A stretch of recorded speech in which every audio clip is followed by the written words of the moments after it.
Bonsoir à tous et bienvenue sur Elvis le Catalan. Donc, dans la fin du match, Barça-Manchester United, dans les colonnes de sport, on parle d'examen parce que le Barça fait des très bonnes prestations. Mais ce soir, le Barça avait rendez-vous avec l'Europe parce que vous savez, ça ne tourne pas très bien. Alors, commençons par des bonnes nouvelles. Oui, il y a des bonnes nouvelles. Tebas, qui est le président de la Liga Pro madrilène, voilà, a affirmé que le Barça n'aura pas de sanctions. Vous avez comme entendu que le Barça a fraudé, le Barça a acheté les arbitres, ce que je trouve déjà débile. Voilà, parce que le Barça va acheter les arbitres. Voilà, tous ces scandales-là que le Barça subit en Ligue, en Europa League, partout. Voilà, on devrait déjà s'en sortir. Alors, une très mauvaise nouvelle encore. Voilà, ces deux ne seront pas sur le terrain. Harry Potter et son frère. Donc, le premier, parce que Harry Potter, il est blessé pour 3-4 semaines. C'est déjà une très mauvaise nouvelle. Et le second, Gavi, il a pris un carton jaune, donc il sera absent du côté de Altrofort.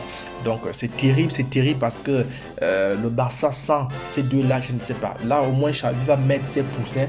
Là, au moins, Xavi va nous mettre les Sergio Roberto. Au moins, on va gagner à Altrofort 15-0. Il va nous mettre le ballon d'or, futur ballon d'or, Ferran Torres. Voilà, les gars, nuls! Vraiment nul. Oh là là, c'est pas possible. Voilà, regardez la stat là. Les stats parlent. Il y a une question que je vous ai posée en bas, si vous pouvez me répondre. La question, voilà. Donc, qu'est-ce qui ne marche pas? Donc, vous voyez, tous les matchs que le Barça a joué, que ce soit en Champions League, Europa League, le Barça a gagné une seule victoire contre Victoria Pilsen. Qu'est-ce qui ne va pas? Regardez les scores, les matchs, les 2-2, les 0-0, les allers-retours de Bastille comme des chiens. On nous maltraite. Qu'est-ce qui ne va pas? On n'achète pas les Vandowski, les Kondé, tout ce monde là pour venir peigner comme ça là. C'est pas possible. Si tu as la réponse à cette question là, vraiment, j'aimerais que tu me mettes ça en commentaire. Xavi, qu'est-ce qui ne va pas? Voilà, on va comprendre. Moi, j'ai quand même une idée. On va comprendre ça un peu plus devant. Alors, dites-moi aussi en commentaire, vous, si vous avez une idée, pourquoi ce type-là n'a pas joué. J'ai essayé de chercher sur Google, j'ai cherché ce là à Barcelone, j'ai regardé, j'ai fait des recherches, j'ai rien trouvé d'anormal. Pourquoi ce type-là ne joue pas? Si vous avez une information que je n'ai pas, il serait mieux de nous la donner parce que je n'ai rien pigé, rien pigé. C'est terrible. Voilà donc. Tout est presque fracassé. Voilà une image qu'on n'a pas pour habitude de voir. Voilà, Rafinha qui montait en crèche dans ce match-là, qui faisait une bonne prestation. Je crois que le but lui a été accordé. Il sort tout nerveux, alors que c'est pas dans ses habitudes, le Brésilien. Parce que quoi, quand il veut enchaîner, quand il monte, Xavi dit non, descend. Quand il veut monter, Xavi dit descend. Je ne t'ai pas demandé de monter, descend. Monte pas le niveau. J'aime quand tu es en mes formes.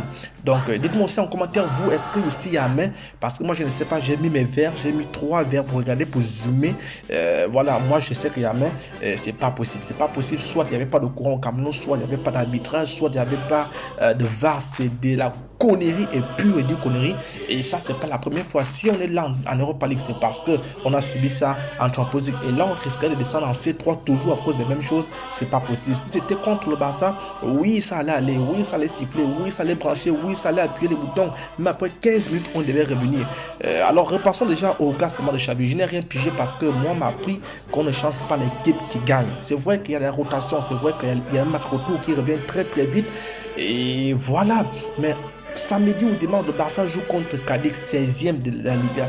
Est-ce que c'est pas le moment d'aller faire tourner là-bas? Est-ce que c'est pas le moment de faire jouer Alonso, Alba là-bas? Oui, beaucoup me diront, mais ils ont quand même bien joué. Alonso a marqué. Mais posez-vous la question, si Alonso, qui n'a pas pour habitude d'enchaîner les matchs, a pu marquer, que dire de Christensen? Que dire de Jordi Alba? Le premier but que Marcin Rashford marque, c'est parce qu'il les prend de vitesse, les deux là. Il les prend de vitesse. Ils sont nuls. Alba, il avait tout un couloir seul.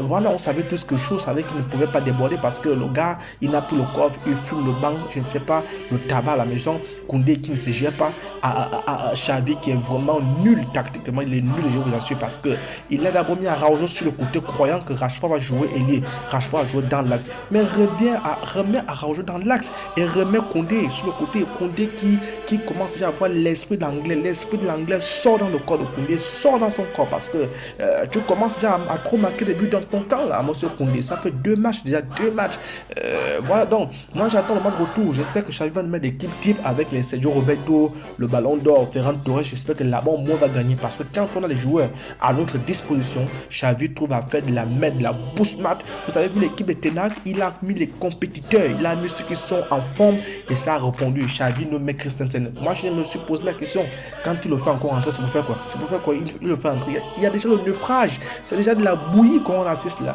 Mais l'équipe qu'il faut, la place qu'il faut, faute. Tu veux manigancer quoi? Attends, en championnat, tu pourras te gérer. Même toi-même, tu n'es pas obligé de venir contre Cadix. Tu peux m'enlever les 11. Même les remplaçants, on peut changer et mettre, même sans remplaçant, voilà, même sans coach, même sans entraîneur, même sans supporter contre Cadix. Mais c'est pas ici que tu viens faire tourner Xavi. C'est pas ici, Xavi. Tu nous déçois. Tu nous déçois. On avait déjà tous la composition en tête. Voilà, Koundé, Araujo, Baldé, Christensen. Il dit non, c'est pas suffisant. Certes que Alonso a marqué, certes que oui, peut-être c'est pour compenser aussi. Il a perdu son père, je comprends, mais là on est dans le, on travaille là, c'est pas les amusements là. C'est pas, même nous les gens qui ont la niaque, même nous les gens qui ont du rythme. Même Lewandowski qui joue en Europa League, en Copa del Rey, a du mal à prendre le rythme. Que dire de Alba et Alonso? Mais c'est pas possible, c'est pas possible, c'est pas possible, c'est nul, nul. Surtout que Koundé n'était pas dans un grand jour. Voilà, donc Xavi, j'espère qu'il est content, il est moins content. Et moi, je peux déjà vous rassurer que 30% des chances de se qualifier à Old Trafford, c'est tellement difficile là-bas, tellement difficile. L'ambiance est spectaculaire. Si on n'arrive pas à faire un bon résultat chez nous, on sera sans Pedri, sans Busquets, sans Dembélé, sans Gavi. On sera avec qui? Sergio Roberto, Ferran Torres, Mamma Mia. Je n'ai pas envie de regarder ce match. Dites-moi comment vous avez trouvé le match. Vraiment, abonne-toi, vraiment. C'est pas amour qu'on aime le Barça, on n'a pas de choix, hein, c'est pas amour. Parce que Xavi, il aime quand on crie dessus, il aime quand on le crie dessus, il aime quand on le gaspille. On se dit à plus. Ciao.